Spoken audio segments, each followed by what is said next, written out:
Crônicas do Amanhecer, por Feijão Centro Espírita Allan Kardec de Balneário Gaivota, 5 de setembro de 2020. Coronavírus, virei alcoólatra durante a pandemia. Antes da pandemia, o britânico Chris M.C. Lowney estava prevendo que teria um bom ano. Perto dos 50 anos, ele se sentia saudável e em forma, curtindo a vida com uma carreira bem-sucedida em vendas. Sempre sociável, Chris gostava de sair na noite e ir a jogos de futebol. O álcool era parte da sua vida social, mas ele nunca encarou isso como um problema. Mas já nas primeiras semanas de quarentena, Chris, que vive em Teesside, no Reino Unido, deixou de ser uma pessoa que gostava de beber, e passou a ser alguém que precisa de uma bebida. Eu suponho que sempre fui uma pessoa que bebia socialmente ou nunca ficava dentro dos limites recomendados, então, sim, eu gostava de beber, às vezes um pouco mais do que deveria, como muitas pessoas.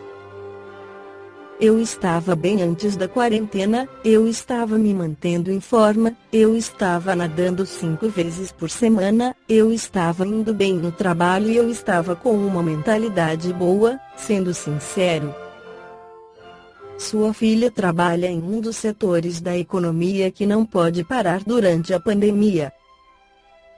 Para proteger a saúde do pai, ela saiu de casa e foi morar em outra casa, deixando Chris morando sozinho, isolado, ansioso e com dúvidas sobre o futuro.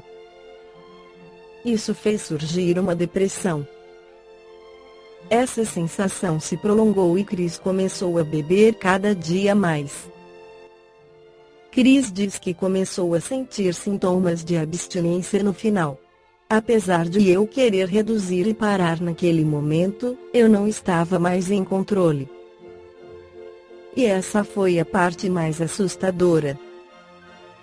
Eu nunca me senti assim na vida e tive que admitir isso para mim mesmo.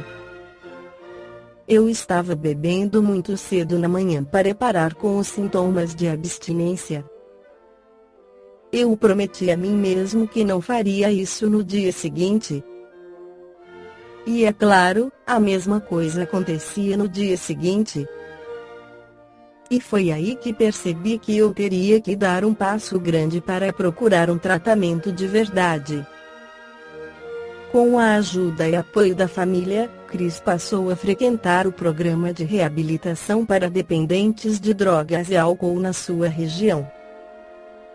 Ele já está sóbrio há 70 dias e diz estar determinado em manter seus demônios adormecidos. Onde eu estava antes, era um lugar horrível e escuro, e a sobriedade é fantástica. Eu não consigo explicar o quão bem eu me sinto.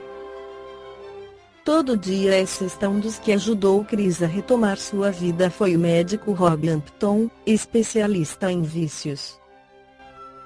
Ele diz que percebeu um aumento significativo no número de pessoas buscando ajuda.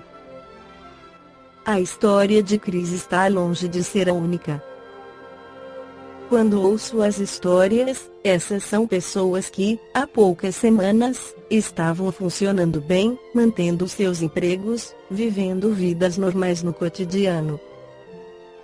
Em 3 semanas, eles se tornaram alcoólatras em necessidade de reabilitação e desintoxicação. Se você olhar para o que a quarentena significa para a vida das pessoas. Alguém me fez uma colocação perfeita: todo dia é sexta-feira agora. Não temos mais motivos para sair da cama pela manhã. Você acrescenta a isso a solidão que muitos sentem, a insegurança no emprego e todo tipo de estresse e problema em relação à incerteza com o futuro. Tudo isso é familiar para a British Liver Trust, entidade britânica que auxilia pessoas com problemas de alcoolismo. a linha de telefone da entidade registrou um aumento de 500% nas ligações desde que começou a quarentena, indicando que existe um aumento grande no número de pessoas que estão tendo problemas com bebida.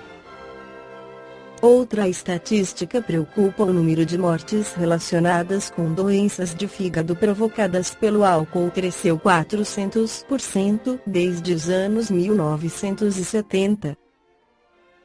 Esse tipo de doença mata 40 pessoas por dia no Reino Unido e já é a terceira maior causa de mortes prematuras no país, sendo a maior causa em pessoas de 35 a 49 anos. A Escócia e o país de Gales adotam um preço mínimo para a venda de bebidas alcoólicas. A Inglaterra diz que não tem planos para seguir essa iniciativa. Pessoas como Chris estão tendo dificuldades para lidar com a quarentena. Atividades como brincar com o cachorro ou tocar guitarra o ajudaram a se manter ocupado e sóbrio. Eu acho que o melhor conselho que posso dar é: seja honesto. Seja honesto consigo mesmo, seja honesto com os outros, conte para todos o que você está passando. Não é só mais um estigma, como era no passado. É uma doença. No Livro dos Espíritos, Allan Kardec questiona na pergunta 265.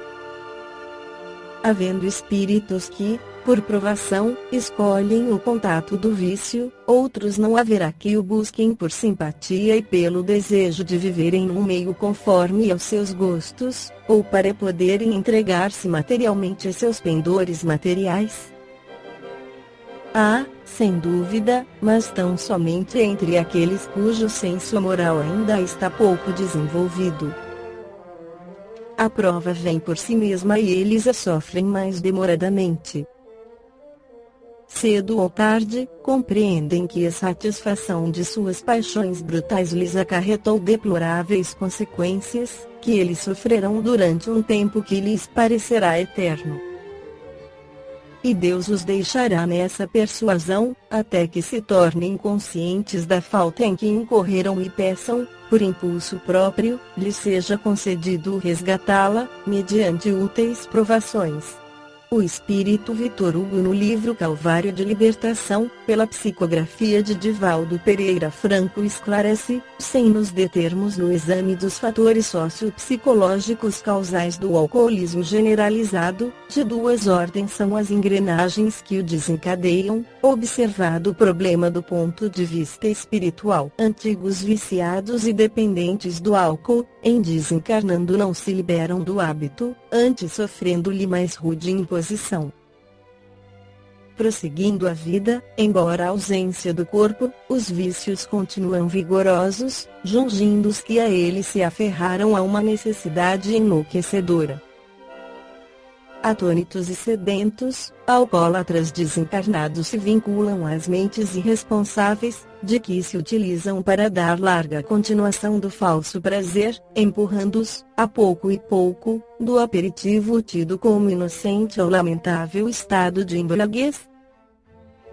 Os que lhes caem nas malhas, tornam-se, por isso mesmo, verdadeiros recipientes por meio dos quais absorvem os vapores deletérios, caindo, também, em total desequilíbrio, até quando a morte advém à vítima, ou as soberanas leis os recambiam à matéria, que padecerá das dolorosas injunções constritoras que lhe impõe o corpo perispiritual. Normalmente, quando reencarnados, os antigos viciados recomeçam a atividade mórbida, servindo, a seu turno, de instrumento do gozo infeliz, para os que se demoram na erraticidade inferior. Outras vezes, os adversários espirituais, na execução de uma programática de desforço pelo ódio, induzem os seus antigos desafetos à iniciação alcoólica, mediante pequenas doses, com as quais no transcurso do tempo os conduzem à obsessão, desorganizando-lhes a aparelhagem físico-psíquica e dominando-os totalmente.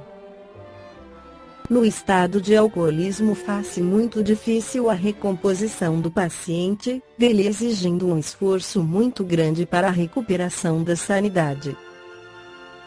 Não se afastando a causa espiritual, torna-se menos provável a libertação, desde que, cessados os efeitos de quaisquer terapêuticas acadêmicas, a influência psíquica se manifesta, insidiosa, repetindo-se a lamentável façanha destruidora. A obsessão, através do alcoolismo, é mais generalizada do que parece. Num contexto social permissivo, o vício da ingestão de alcoólicos torna-se expressão de status, atestando a decadência de um período histórico que passa lento e doído. Pelos idos de 1851, porque enxameassem os problemas derivados da alcoolofilia, Magnus realizou, por vez primeira, um estudo acurado da questão, promovendo um levantamento dos danos causados no indivíduo e alertando as autoridades para as consequências que produz na sociedade.